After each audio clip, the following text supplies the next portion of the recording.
Why life feels so much harder for you than for others? Do you feel like you're constantly facing battles that no one else seems to understand? That's not a coincidence. It's a sign you're one of God's chosen ones. You're walking a spiritual path filled with tests that only the strong, the faithful, and the truly called can endure. Today, we're diving into the 7 hardest spiritual tests that only God's chosen ones face, trials that set you apart and prepare you for a higher purpose. But that's not all. We'll also uncover the 7 tests narcissists will never pass, showing why they can never walk the path of the truly anointed. These are the kinds of challenges that can break you down, but also build you up into the person God has destined you to be. By the end of this, you'll not only understand why these tests happen, but also how to overcome them with unshakable faith. But before we start, let me ask you this. Do you want to uncover the deeper truths of your spiritual journey and discover how to step fully into your calling? If so, make sure to subscribe to this channel where we explore powerful topics that help you grow spiritually, mentally, and emotionally. Hit the subscribe button now and stay with me until the end, because this message might just change your perspective and your life. Let's dive in.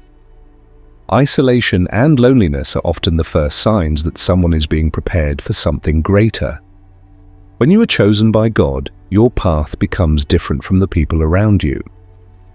This difference can feel heavy because it often means being misunderstood or left out. You may find that the people you used to connect with no longer understand you, or you feel distant even when surrounded by loved ones. This loneliness is not a punishment, it's part of God's process to refine you. Like gold in the fire, you are being shaped and purified for a purpose that others might not yet see or understand.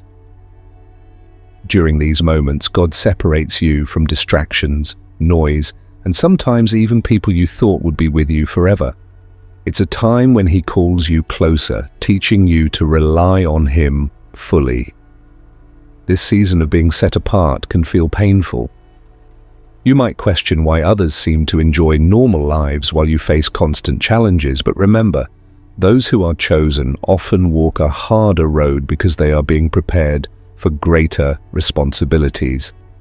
God removes what is unnecessary so you can focus on His voice and His purpose for you.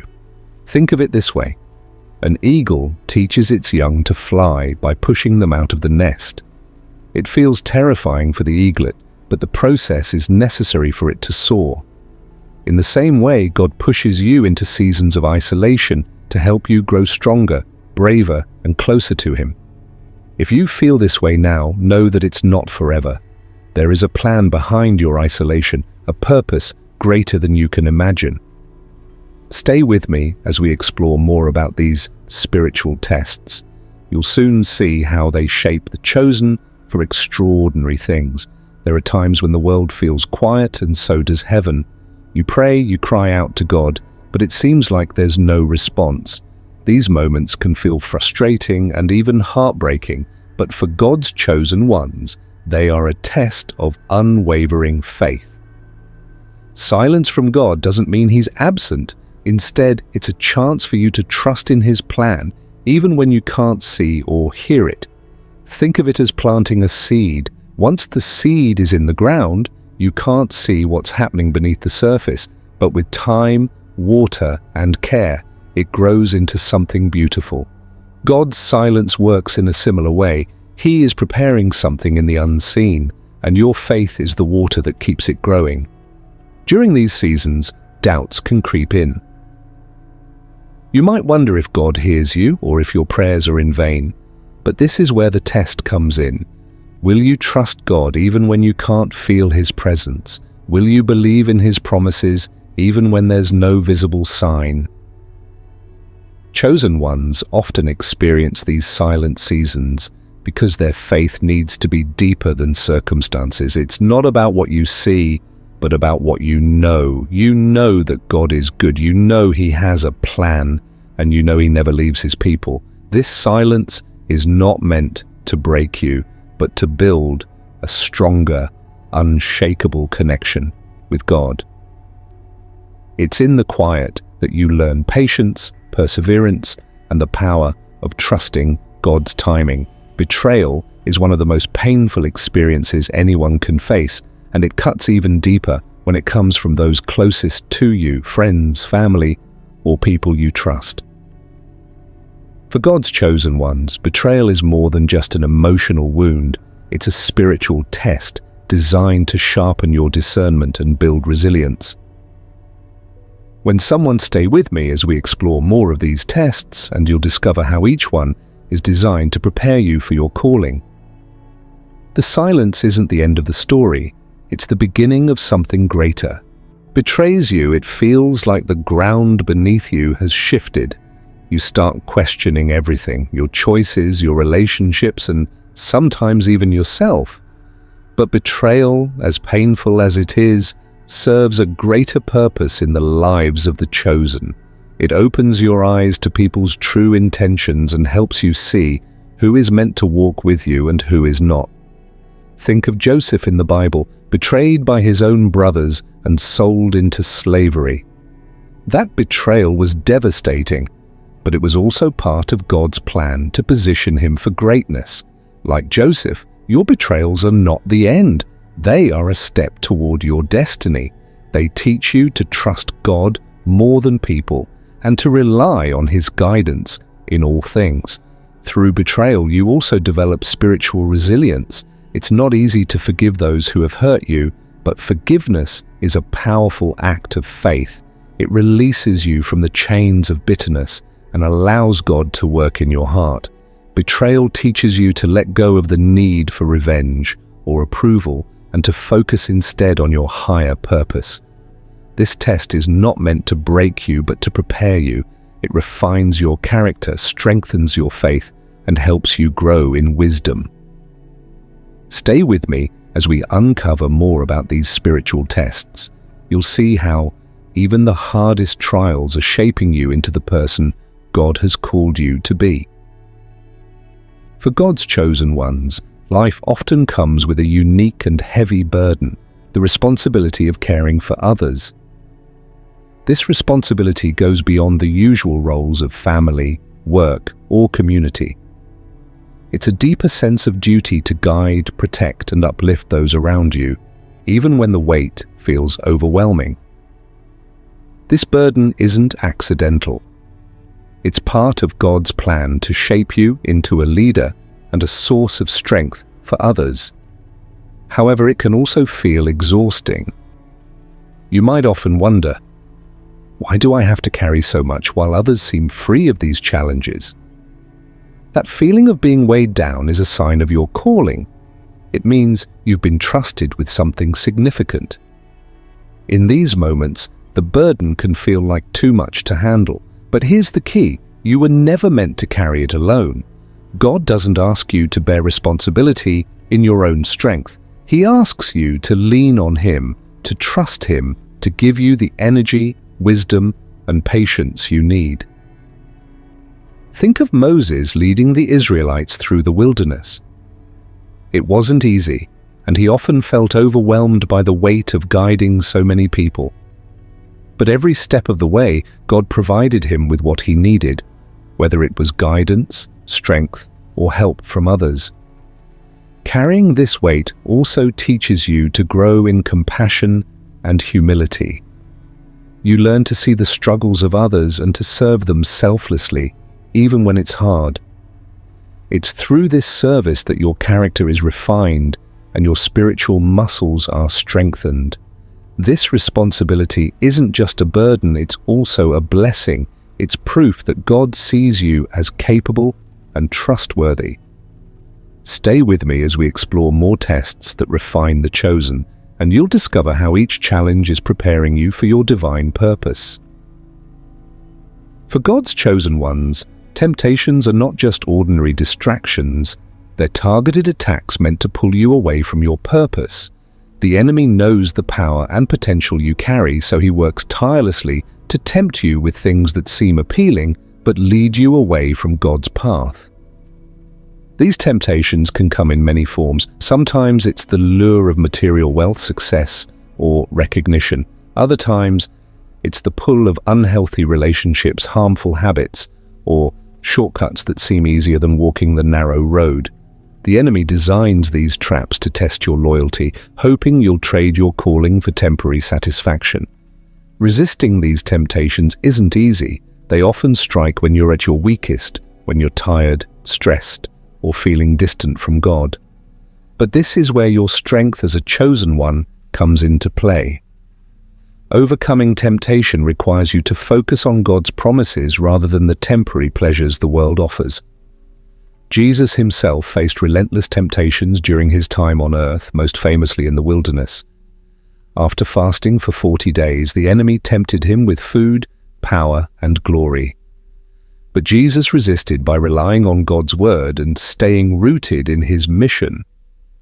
His example reminds us that we too have the power to overcome when we lean on God.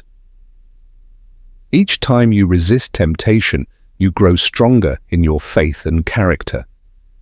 It's not just about saying no to sin, it's about saying yes to your calling.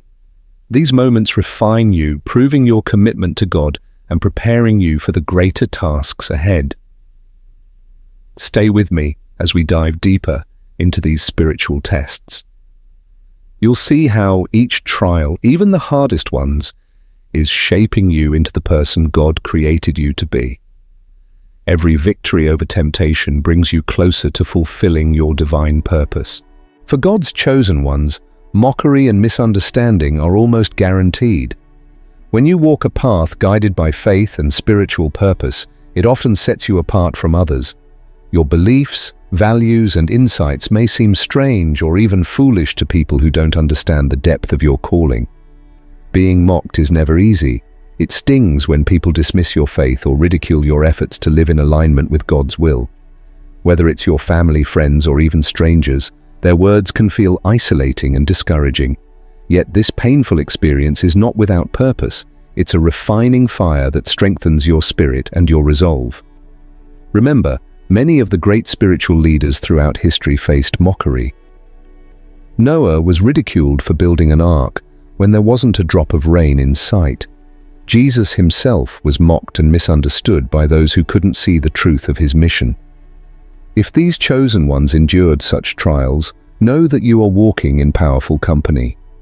Mockery is a test, and like all tests, it challenges you to stay committed to your purpose. It forces you to rely on God's approval rather than the world's validation. Each time you face misunderstanding and choose to stand firm, you grow stronger in your faith and more confident in your calling. This trial also teaches you compassion. It helps you understand that people mock what they don't understand. Their ridicule often comes from fear or ignorance, not malice. This perspective allows you to respond with grace instead of anger, further proving your spiritual maturity. Stay with me as we uncover more of these spiritual tests. Each one, including the sting of mockery, is shaping you into the person God has called you to be. The path isn't easy, but the rewards are eternal. One of the most challenging aspects of being God's chosen one is learning to wait. Patience doesn't come naturally to many of us, especially when the world around us moves at a fast pace and our desires feel urgent. But God's plan operates on a different timeline, one that requires trust in His perfect timing. During these trials, everything can seem uncertain. You may feel like you're ready to take the next step, but doors remain closed and opportunities feel out of reach. It's easy to get frustrated and wonder why God isn't moving as quickly as you'd like. The silence can feel like stagnation, and the waiting can feel like you're standing still while everyone else moves ahead. But in these moments of waiting, God is teaching you something vital. Patience is not just about passively waiting, it's about learning to trust and rely on God's plan, even when you don't fully understand it. Think of a farmer planting seeds. He must wait patiently for the crops to grow. If he pulls up the plants too soon, they won't bear fruit. Similarly, if you rush ahead of God's timing, you might miss the blessings that are meant to come at just the right moment. Consider the story of Abraham, who was promised a son in his old age. For years, Abraham and Sarah waited and struggled with doubt. Yet when the timing was right, God fulfilled his promise, and Isaac was born. That delay wasn't about God forgetting. It was about preparing them for the fullness of his plan. These trials of patience teach you to lean on God, to trust in his wisdom, and to surrender your timing to him. When you finally see the fulfillment of what you've been waiting for, you'll realize that it was worth the wait. Stay with me as we continue to explore these spiritual tests. Each moment of waiting builds your faith and shapes you into the person God is calling you to become. True humility is one of the most profound tests God's chosen ones must endure. Unlike the world's view of humility, which often associates it with meekness or inferiority, God's humility is about strength, grace, and complete surrender to his will. It is a reflection of the heart that places God above all things, acknowledging that his purpose and direction are far greater than any personal desire or pride. For many, this humility test can be particularly difficult because it involves letting go of the ego. In today's world, where status, validation, and achievement are often celebrated, surrendering one's ego feels like an act of weakness. Society promotes the idea that you must prove your worth, chase your ambitions, and seek recognition. This mindset is the opposite of the humility that God calls his chosen ones to embrace. Narcissists, on the other hand, thrive on validation. They crave attention, recognition, and superiority. For them, the idea of submitting their will to anyone, let alone God, feels impossible. Their identity is often built on the approval and admiration of others, and they struggle with letting go of their sense of control. The ego becomes the foundation of their lives, preventing them from fully experiencing the freedom and purpose that come from yielding to God. True humility is the exact opposite of this. It's about understanding that we are not the center of the universe, that our lives are part of a greater story. Humility is knowing that everything we have, everything we accomplish, and every gift we possess comes from God. It's recognizing that we are stewards of his grace and not the masters of our own fate. This test of humility requires deep inner work. It means releasing the desire to control outcomes and allowing God to take the lead. It requires you to take the back seat, trusting that God's plan for your life is far more fulfilling than any achievement or recognition you could seek for yourself. Humility is not about self-deprecation. It's about giving God the glory for every success, acknowledging that he is the one who enables you to succeed. The narcissist's path is driven by pride, seeking to elevate themselves and gain validation at any cost. For God's chosen ones, however, the test is to embrace a different kind of power, the power of surrender. It's a quiet strength that doesn't need to prove itself. It's an attitude that says, I trust God's timing, I trust his purpose for me, and I am content to walk in his will, no matter where it leads.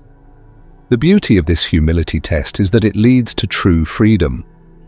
When you are no longer bound by the need to impress others or seek validation, you can live a life of peace and purpose. You can serve others selflessly, knowing that your worth is not determined by human standards, but by your relationship with God.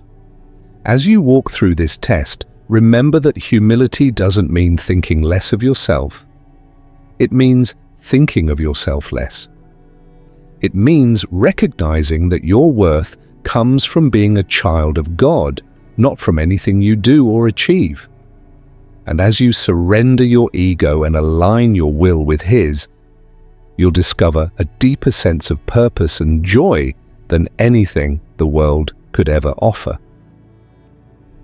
One of the most significant tests that God's chosen ones must face is the challenge of loving others selflessly, without expecting anything in return. Genuine empathy goes beyond simply understanding others' struggles. It requires a deep, heartfelt desire to help alleviate their pain, celebrate their joy, and stand by them no matter what. For many, this test is difficult, especially in a world that often values self-interest and personal gain over the needs of others.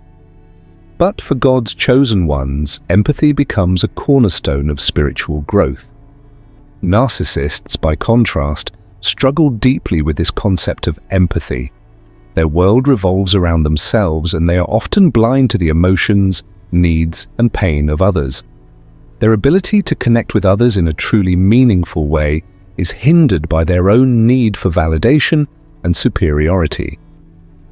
Narcissists tend to prioritize their own desires, feelings, and interests above all else, making it nearly impossible for them to put others first or demonstrate the kind of love that God desires. For God's chosen ones, the test of genuine empathy is often a humbling one. It's easy to love those who love us in return, or to show kindness to people who have helped us in the past. But the true test of empathy comes when we are called to love and serve those who cannot give us anything back. This could mean showing kindness to someone who has hurt us, offering our time to someone in need when we're busy, or standing up for someone who has been ignored or overlooked. The challenge lies in putting aside our own needs, desires, and comfort to prioritize others. It means being there for someone not because it benefits us, but because we recognize their humanity and the love God has for them. This selfless love is not easy. It requires humility, patience, and a willingness to sacrifice. But it's through these acts of kindness that we reflect God's love to the world. Jesus' life is the perfect example of this selfless love. He healed the sick, fed the hungry, and showed compassion to the outcasts of society, not because he had anything to gain, but because his heart was filled with empathy for their pain. His actions went beyond mere sympathy. They were acts of genuine, sacrificial love. In the same way, God calls his chosen ones to model this empathy, to reflect his heart for the broken and the hurting, and to love others as he has loved us. This test of empathy also helps refine your character. As you learn to put others first, you develop a greater understanding of their struggles and a deeper sense of compassion. You begin to see people through God's eyes, understanding their worth and the unique challenges they face. This not only strengthens your connection with others, but also deepens your relationship with God as you align your heart with his. In contrast, narcissists miss out on the true joy that comes from selfless love. Their inability to empathize with others leaves them isolated, unable to build meaningful, authentic relationships. They may chase after personal achievements and recognition, but they will always fall short of the fulfillment that comes from loving others deeply. For God's chosen ones, the test of genuine empathy is an essential part of spiritual maturity. By learning to love without conditions, you become a true reflection of God's love in the world. And through this love, you not only bless others, but also experience the fullness of God's grace in your own life. One of the hardest spiritual tests that God's chosen ones must endure is learning to accept correction. Whether it's through a gentle whisper in your heart, the wise counsel of others, or the challenges you face in life, God often uses correction as a tool for growth. It requires humility, vulnerability, and the willingness to face our weaknesses, shortcomings, and mistakes. For those who are called by God, this test is an essential part of becoming the person he has created us to be. However, for narcissists, accepting correction is nearly impossible. Their ego is their greatest barrier. Narcissists often resist any form of accountability because they cannot bear to acknowledge their flaws or weaknesses. Their sense of self-worth is fragile, built on external validation, and admitting they are wrong feels like a direct threat to their identity. Instead of embracing correction as a means of growth, they view it as an attack or an insult to their superiority. For God's chosen ones, accepting correction isn't about being weak or accepting defeat. It's about recognizing that that God's wisdom far exceeds our own understanding. It's about acknowledging that despite our best efforts, we are not perfect, and we need His guidance to become better. This humility is essential because without it, we miss the opportunity to learn and grow in our faith. God lovingly corrects His children because He desires our growth, not our destruction.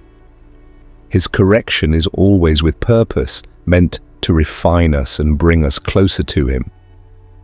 Think about the times in your life when you've been corrected.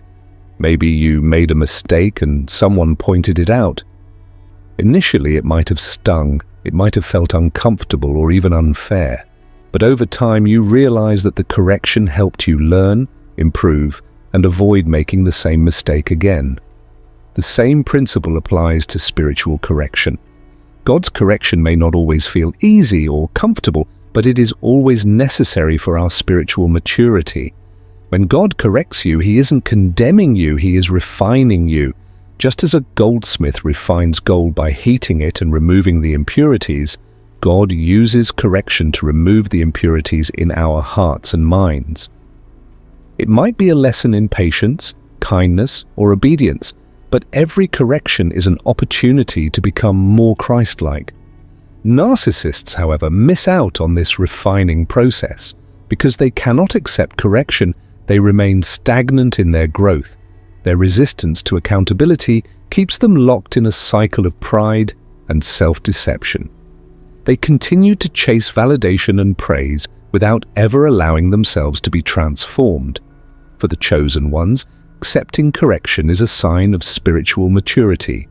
It shows that you are open to God's guidance and willing to surrender your own will in favor of His. It is through this humility that we grow, that we become more aligned with God's will, and that we are able to fulfill the higher purpose He has set for us. In the end, accepting correction from God is not about feeling ashamed or defeated. It's about embracing God's love and wisdom, trusting that His correction is always for our good. The more we learn to accept His correction, the more we grow in our faith, and the closer we draw to the person He has called us to be. One of the most powerful tests for God's chosen ones is the call to sacrificial service. It's the kind of service that goes beyond mere duty or obligation. It's a deep, selfless giving that expects nothing in return. God asks His chosen ones to serve others with a heart full of love and compassion, even when there is no recognition, reward, or benefit for themselves. This sacrificial nature of service is a true reflection of God's love, and it challenges believers to step outside of themselves, embracing humility and kindness. For narcissists, however, this kind of service is almost impossible to understand.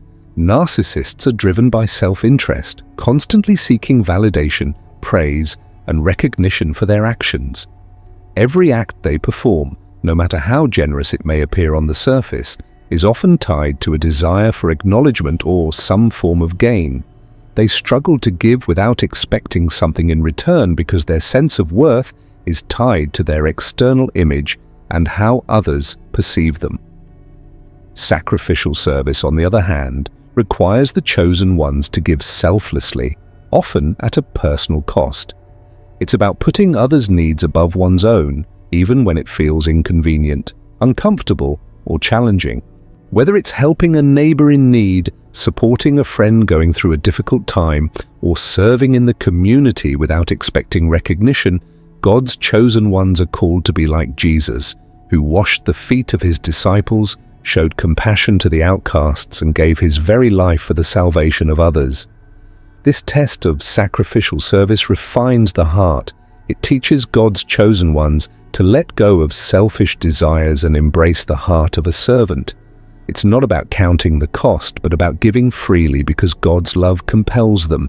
It's about reflecting the kindness and grace that God has shown to them without needing anything in return.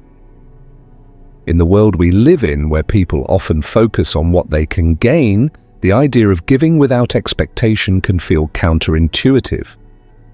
Yet it's in these moments of sacrificial service that the deepest joy is found. When God's chosen ones serve others out of love and compassion, they experience the fulfillment of living out God's will. They find joy not in receiving, but in the act of giving itself. Narcissists, on the other hand, will always fall short in this area. Their need for validation and self-preservation keeps them from offering truly selfless service. Their acts of kindness are often calculated, designed to build their image or gain favor, and when they do not receive the expected return, they become disillusioned or resentful. They miss out on the deep spiritual satisfaction that comes from giving without strings attached. For God's chosen ones, sacrificial service is not a burden, it is a blessing. It's a way to honor God, serve others, and grow in spiritual maturity. When they embrace this call, they embody the very heart of Christ, who came not to be served, but to serve others. In this act of giving, they discover the truth that it is more blessed to give than to receive. Through sacrificial service, God's chosen ones become instruments of His love, bringing light and hope to a world in desperate need of compassion. In the journey of spiritual growth, there are seasons when God's chosen ones are called to remain in silence and obscurity. These are times when they may feel unseen, unnoticed, or even forgotten. These periods can be frustrating, especially in a world that values visibility, status, and external accomplishments. However, in these quiet, seemingly hidden moments, God is working deeply within, refining the soul and preparing His chosen ones for something greater. It's in these seasons of silence and obscurity that spiritual growth often occurs. For narcissists, these times are nearly unbearable. Narcissists thrive on attention, admiration, and validation. They are driven by the need to be recognized, praised, and put in the spotlight. Silence and obscurity, where there is no audience to witness their achievements, feels like a personal failure to them. They become restless, irritated, and anxious when they are not at the center of attention. Their sense of self-worth is tied to how others perceive them, and when that is absent, they struggle to find meaning.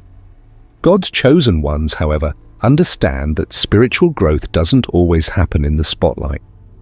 Sometimes God calls His people to retreat into silence so that He can do the deeper, internal work that is necessary for their spiritual maturity.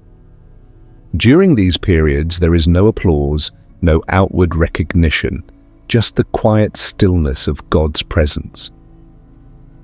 It is in these moments that they learn to rely solely on God, not on the praise of others or their own accomplishments. Silence and obscurity allow for deep reflection, prayer, and an intimate connection with God. It's in these quiet moments that He often speaks the loudest. Without the distractions of the world, His chosen ones are able to hear His voice more clearly, and it's here that they often undergo the most transformative shifts in their faith. These seasons help them develop patience, trust, and humility. They learn to follow God's lead without the need for validation from others, focusing on His purpose rather than the approval of the world. For narcissists, the idea of obscurity is often seen as a punishment rather than a gift. They fear being unnoticed and struggle with the idea of having no audience. Their self-image is fragile and dependent on recognition, so the lack of attention makes them feel unimportant. As a result, they may refuse to accept or grow in these quiet seasons, always seeking external validation, which hinders their spiritual progress. For God's chosen ones, however, the periods of silence and obscurity are deeply valuable. They understand that in God's timing, their purpose will be revealed, and that their worth is not tied to public approval. These seasons of quiet preparation build strength and resilience, equipping them for the tasks ahead. The true measure of their growth is not in how many people notice them, but in how closely they walk with God. In the end, silence and obscurity teach God's chosen ones the importance of trusting God's timing and embracing seasons of hiddenness as a vital part of their spiritual journey. They learn that it's not about the world seeing them, it's about God shaping them from the inside out, preparing them for the greater purpose he has in store. One of the most powerful spiritual tests that God's chosen ones face is the call to forgive without conditions. This kind of forgiveness is radical. It goes beyond merely letting go of anger or resentment. It's about choosing to release the debt owed by others, even when they have wronged you deeply. It's forgiving not because the other person deserves it, but because God commands it. This test of forgiveness is one of the most difficult challenges in the spiritual journey, yet it is essential for those called by God to live out His grace and love. For God's chosen ones, forgiveness is a reflection of God's character. Just as God forgives us for our sins, even when we don't deserve it, He calls us to extend that same mercy to others. This kind of forgiveness isn't easy. It requires humility, the ability to surrender our own hurt and pride, and the strength to move beyond the desire for revenge or justice. But God's chosen ones know that holding on to bitterness only hurts them in the long run. They understand that forgiveness doesn't mean excusing the wrong, but it means releasing the power it holds over them. Narcissists, on the other hand, often struggle with forgiveness. Their ego and pride make it difficult for them to let go of past hurts. They hold grudges, constantly replaying offenses in their minds, feeding their anger and resentment. For narcissists, forgiveness feels like weakness or giving in. They want to be justified in their anger and will often seek revenge or try to make the other person suffer in return. Their inability to forgive keeps them trapped in cycles of bitterness and pain, preventing any real healing or growth. For God's chosen ones, the test of forgiveness is not just about the act itself. It's about the heart behind it. They understand that when they forgive, they are reflecting the heart of God. They choose to forgive even when it feels impossible, trusting that God will bring justice in His own way and time. By forgiving without conditions, they experience true freedom, freedom from the grip of resentment and freedom to move forward in peace. Forgiveness doesn't come easily, especially when we've been deeply hurt or betrayed, but for God's chosen ones, it's a vital part of their spiritual growth. It's in forgiving others that they grow closer to God, learning to trust Him more and reflect His love in a broken world. Their forgiveness is not based on the actions of others, but on their relationship with God, who has forgiven them and calls them to do the same. Narcissists, by contrast, miss out on this transformative experience. They continue to hold on to grudges, which only serves to isolate them further from others and from the healing power of forgiveness. They may build walls around their hearts, but in doing so, they prevent themselves from experiencing the peace that comes from letting go. For God's chosen ones, the ability to forgive without conditions is a profound test of spiritual maturity. It is not a sign of weakness, but a sign of strength in God's grace. By passing this test, they grow in their capacity to love, reflect God's mercy, and walk in freedom. Forgiveness is not only a gift to others, but also a gift to themselves, a gift that opens the door to healing, peace, and spiritual growth. One of the most difficult tests God's chosen ones must endure is the act of surrendering control to God. In a world where self-sufficiency and control are often seen as signs of strength, letting go of that control can feel like a loss. However, God calls His chosen ones to trust in His greater plan, even when they don't understand it, and to surrender their will to Him. This act of surrendering control is not about passively letting life happen to them, but about recognizing that God's wisdom, timing, and power are far greater than their own. For God's chosen ones, surrendering control doesn't mean giving up or being weak. Rather, it's about putting faith in God's ability to direct their lives for a higher purpose. It's an acknowledgement that, as much as they might strive, they cannot control every aspect of their journey. This trust doesn't come easily. It requires patience, faith, and the ability to let go of the need to manipulate outcomes. The chosen ones must learn to rest in God's timing and not try to force things to happen on their own terms.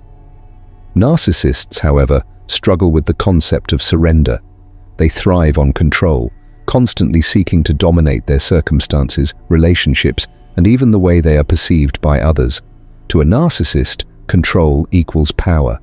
They are driven by the need to ensure that things go according to their plans and desires. Any situation that challenges their control feels threatening, and they will fight hard to keep things in their grasp. Narcissists rarely give up control willingly, as it feels like a loss of their sense of self or status. They would rather manipulate situations and people to maintain their dominance, missing the opportunity to trust in a higher power. For God's chosen ones, learning to surrender control is a vital step in their spiritual journey. It's about recognizing that they are not the center of the universe and that God's plan is much bigger and more beautiful than anything they could orchestrate. Surrendering control also means relinquishing fear. Fear of failure, fear of the unknown, and fear of not getting what they want. It means trusting God even in moments of uncertainty and believing that He is working things out for their good, even when they cannot see the full picture. Through surrender, God's chosen ones find peace. They are able to let go of the burden of trying to control everything around them and rest in God's sovereignty. They understand that God's plan is better than their own, even if it's not what they had imagined or hoped for. In this process, they grow spiritually, learning humility, patience, and faith. They stop striving and start trusting. Narcissists, on the other hand, will never find this peace. Their need for control keeps them in a constant state of anxiety and tension, as they are always fighting against forces beyond their control. They are never able to fully rest, as their identity is tied to their ability to dominate their circumstances. They miss out on the freedom that comes from letting go and trusting in God's plan, and they continue to fight a battle they are not meant to fight alone. For God's chosen ones, surrendering control is not a defeat, it is a victory. It is an act of faith and trust, one that opens the door to spiritual growth, peace, and a deeper relationship with God. When they surrender, they experience the joy of knowing that they are not in control but that God is. They no longer have to bear the weight of self-reliance, but can rest in the security that God is guiding their steps. It is in surrender that they find true freedom. The journey of God's chosen ones is marked by profound spiritual tests, each designed to refine their character and align them with a higher purpose. These trials are not random hardships, but divinely orchestrated experiences that set the chosen apart. From enduring isolation and overcoming betrayal to developing unwavering faith during silence and embracing true humility, these challenges test the depth of their trust, resilience, and connection to God.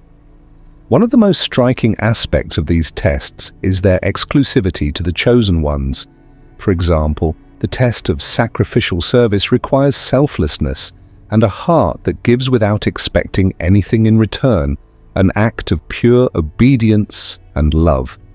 Similarly, the ability to forgive unconditionally, even in the face of grave betrayal, exemplifies a spiritual maturity that only a soul guided by divine wisdom can achieve. Narcissists, in contrast, fail these tests because their mindset is rooted in self-gratification, control, and a relentless pursuit of validation, making it impossible for them to surrender to God's will. Another significant trial for the chosen ones is carrying the weight of responsibility. This often means standing as a beacon of hope for others, even when their own journey is fraught with uncertainty. By leaning on God for strength, they grow in faith and become vessels of divine grace. In stark contrast, narcissists cannot bear the burden of silence and obscurity, as they crave attention and external recognition, proving that spiritual growth demands humility and patience that cannot coexist with arrogance. Ultimately, these tests are not just hurdles, they are transformative experiences that prepare God's chosen ones for a higher calling. The lessons learned through patience, trust, and selflessness forge a spiritual resilience that shines as a testament to their divine purpose. They emerge from these trials not only stronger, but also more attuned to their spiritual mission. For narcissists, these tests reveal the stark difference between living for oneself and living in alignment with God's greater plan. Where narcissists seek control and affirmation, the chosen ones find strength in surrender and purpose in sacrifice. This contrast highlights the sacred nature of the path walked by God's chosen ones, a path marked by trials, but ultimately leading to spiritual fulfillment and divine purpose.